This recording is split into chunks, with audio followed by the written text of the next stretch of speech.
So kwa hayo machache unasema kitu very quickly about this. Nataka mwanzo niseme kitu kimoja. Tumezungumzia masuala mengi sana, lakini nataka niseme kitu kimoja, na nikisema hivi nimuombe mheshimiwa. Serikali inayokuja mheshimiwa tutakuwa tuko naye kabisa. Maana yake najua kwamba tuko on the right track.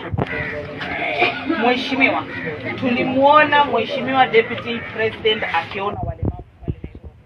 Kweli si kweli? Mheshimiwa, tuletee deputy tuzungumze naye na tunataka deputy tufanye mikataba naye, akiingia mamlakani atupe full ministry.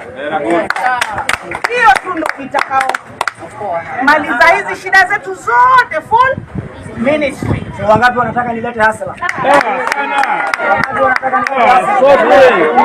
Nimulete?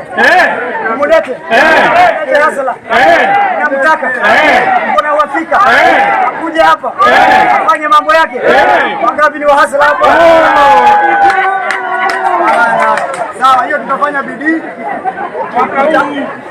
Tutafanya bidii tumlete hapo. Mwaka huu. Tulipokuwa na yeye Karen nyumbani kwake, alisema atakuja kutembelea karakana zote za walemavu. Manake nilimwambia ukichanganya, mimi nilikuwa Karen, nikamwambia ukituchanganya na youth na women with disability hatutaweza. Fanya kuona walemavu yetu kando, sawa? Walemavu Tutafanya yetu kando. So kwa hayo machache karakana ngoja Afrika akija mtamwambia hayo yote, sawa? So kwa hayo machache ndio ya walemavu kubwa. Sasa kwa hayo machache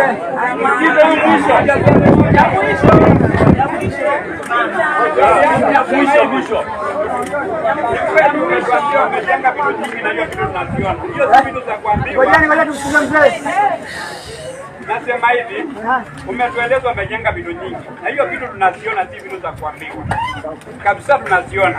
Swali yangu ni moja, sisi mnatuona hapa tuko chini, tuna kambana zetu na tunajaribu kubadilia hizo tenda atupate.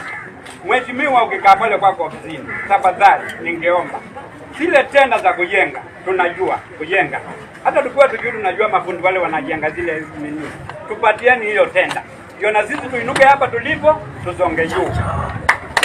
Huyo mzee anaomba kitu maana basi. Swali ya pili, mimi hapa ndani kwa hii compound kuna msikiti pale, hata uona ujua, na kanisa imepewa mahali tujenge kanisa. Ningeomba tukianza kujenga nitafika kwako ofisini uniwekee mchango wako niendelee na kujenga hiyo nyumba ya Mungu. Niite nitaitika. Hiyo na kujenga ya huyu na mzee hapa. Sawa? Sasa mwaka ujao Mungu atupe uhai. Anza mipangilio na mimi nianze kutafuta. Sawa sawa. Sawa? Haya, Mungu awabariki na mbaki salama.